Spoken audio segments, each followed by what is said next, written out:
Today, we will learn about integers. We come across many situations in our daily life where there is a need to represent numbers with a positive or a negative sign. For example, the temperature of Mumbai is usually above 0 degrees centigrade and is represented with a positive sign before the number.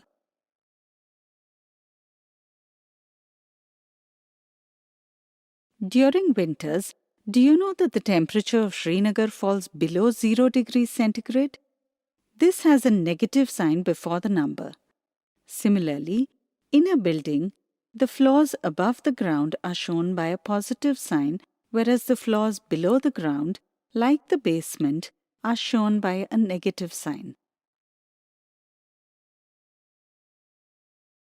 Numbers which have a positive sign before it are called positive numbers, and those which have a negative sign before it are called negative numbers.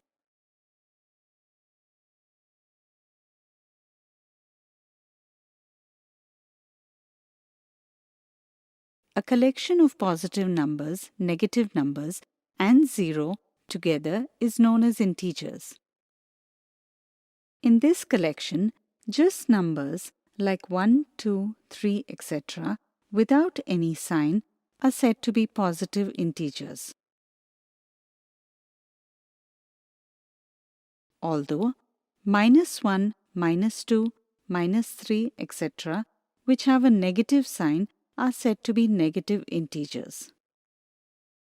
The value of negative integers is less than 0, whereas the value of positive integers is greater than 0. 0 is neither positive nor negative. Therefore, it cannot be represented by any sign. Now let's understand why integers are important. Let's understand it with the help of an example. Suppose a bird is flying at a height of 500 meters above sea level and a fish is at a depth of 500 meters below sea level. Can the distance between the bird and the fish with respect to land near the sea be represented mathematically? The height of the bird from the sea level is 500 meters and the depth of the fish from the sea level is 500 meters.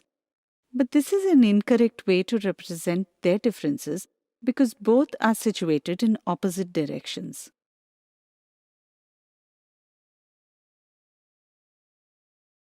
The bird is above the sea level, whereas the fish is below the sea level. Since whole numbers are incapable of representing this kind of situation, we use integers. In this case, the height above sea level is represented with a positive sign as plus 500 meters, and the depth below the sea level must have a negative sign such as minus 500 meters.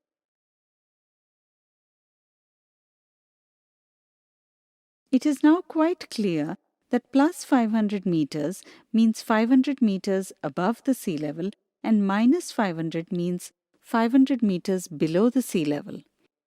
Now let's consider some more examples of integers to understand it much better.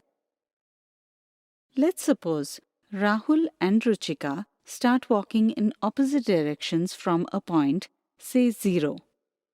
Rahul walks 5 steps towards the right from 0 and Ruchika walks 5 steps towards the left. How would you represent their distance from the initial point 0? Think about it. You are right.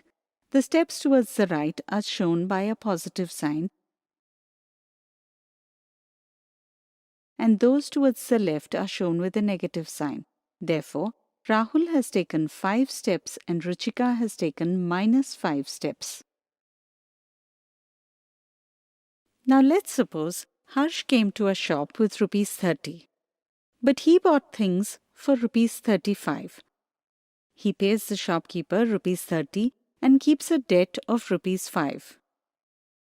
How do you think the shopkeeper will make a note of this? Any ideas? Think about it. Okay, the shopkeeper should write minus 5 in front of Harsh's name, where the negative sign represents the money Harsh has yet to pay him. Harsh owes him rupees 5. Similarly, when money is deposited in a bank, it is represented by a positive sign, whereas withdrawal of money is represented by a negative sign.